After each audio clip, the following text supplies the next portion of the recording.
He is believed to be among the co-founders of the terrorist group Al-Shabaab, and for several years he will serve as the group's second in command. Mukhtar Robow, also known as Abu Mansour, was the chief military commander and battle strategist for the Al-Qaeda-linked group based in south-central Somalia.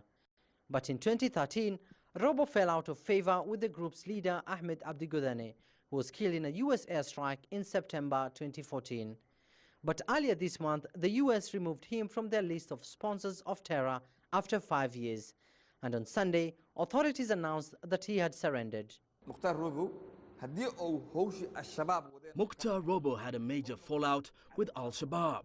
Once a commander differs with top officials, he's regarded as a traitor and enemy. He was isolated by his former members and needed all the support he could get. He's a well-known terrorist, and how the government addresses his case will now be the focus of attention. The news of his removal from the global list of wanted terrorists wasn't received well by the group, launching back-to-back attacks in his hideout in the Bakol region.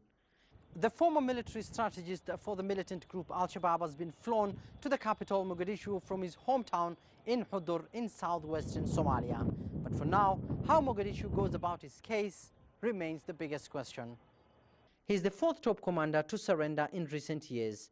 In 2014, Zakaria Ismail, Al-Shabaab's intelligence chief, with a $3 million bounty, surrendered to authorities, as well as Hassan Awais and Mohammed Said Atam, who was head of Al-Shabaab in the semi-autonomous region of Puntland in northeastern Somalia.